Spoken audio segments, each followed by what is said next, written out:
traces back to the English Grey Horse, and the Grey Horse in turn traces back to the Flemish horses, who were also the forebears of the Frisians. The Flemish horse was brought to England during the 12th century.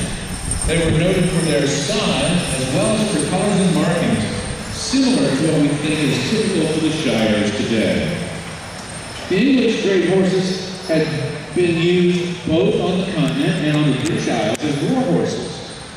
But as England became a world power whose wars, when they occurred, took place far from the island, the Shire was used more in farming and commercial trade.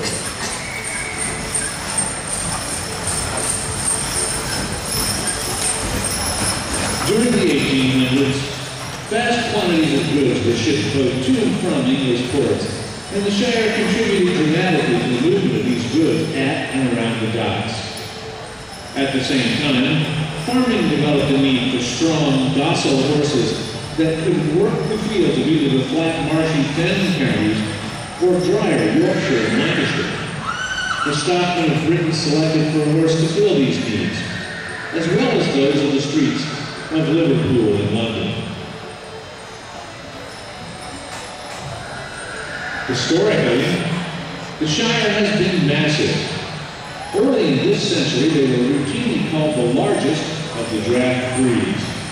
Although there is probably more variation within the breeds today than from one breed to another. The modern Shire is vitiated in its turn-of-the-century predecessors as breeders have responded to market demand.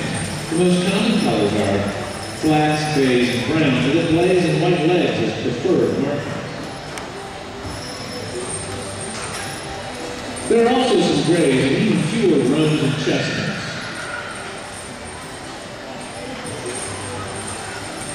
The American Shire Horse Association was formed in 1885, using essentially the same criteria as had been used in England for the Shire Horse Society stud book. There were regular entries in the book until 1955, when activity ceased for 6 years. The breed was down to fewer than 50 horses, and only a few dedicated breeders in the Northwest held on. In England, after World War II, the Shire breed suffered a similar decline. Even as late as 1965, new registrations of the English Shire Horse Society numbered only 35 stallions and 58 mares. In 1967, a yearling colt was imported to Idaho, providing a critical infusion of new blood.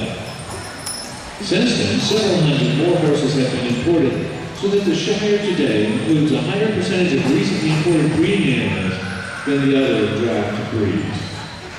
Today, the American Shire Horse Association estimates that there are about 2,150 registered Shires in North America, and about 175 new horses are being registered and 150 transferred each year. The use of Shires for crossing and light horse breeds to produce sport horses is gaining in popularity, and the association now has a registry for first-generation Shire sport horses. Shire sport horses are athletic horses that inherit the gentle temperament, free shoulder movement, and powerful hindquarters of the Shire, which makes them ideal for sports such as jumping, dressage, fox chasing, but are also capable of Western disciplines as well. The American Shire Horse Association supports and registers these Shire crosses to recognize the Shire parent. Let me introduce our horses in the ring this morning. In the center of the ring is Claudia Jorgensen probably, with her 3-year-old Gray Filly Rice Creek's Adele, more affectionately known as Dixie or Dixie Pearl. She's being worked with in hand, and with future ambitions of training her to ride and drive. Claudia is the owner of Wolf Creek Farm in Gandyville, West Virginia. That's Dixie.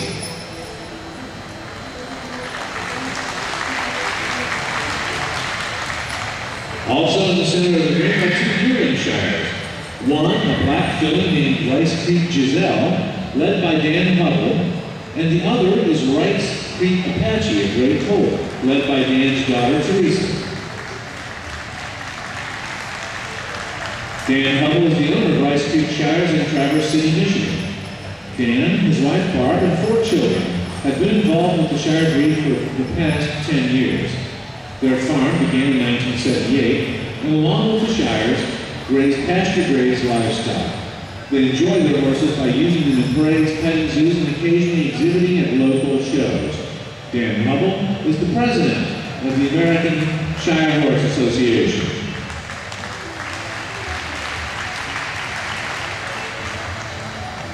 And how about this fancy team of black Shires? This team is driven and owned by Todd Regal. The horses' names are Skate Springs Flash of Lightning and Trail Light Maui. This is Flash of Maui's first time at Equine Affaire. They come pulling a traditional show hitch wagon, dressed in their glamorous brass-spotted show harness. Todd and his fiancée, Emily Cullison, are the owners of Trail Light Farms in Seville, Ohio, where they raise and train Shires and Percherons. Todd and Emily currently stand 2 Shire stallions to the public, including Flash. Trail Light Farms is involved in many events with their horses, including parades, shows, trail rides, plow days, and their grand event each year at Equine Affaire.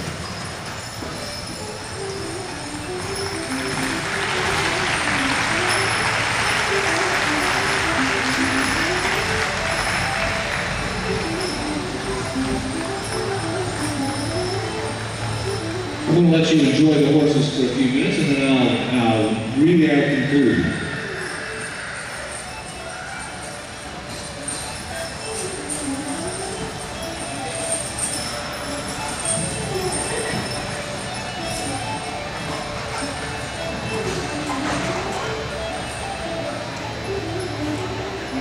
The American Shire Horse Association invites you to visit their stall in the Horse and Farm exhibits, located in the Gilligan Building, to see these horses close up and talk to our representatives.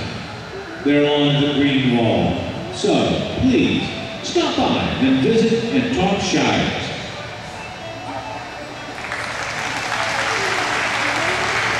Ladies and gentlemen, the American Shire Horse Association Region.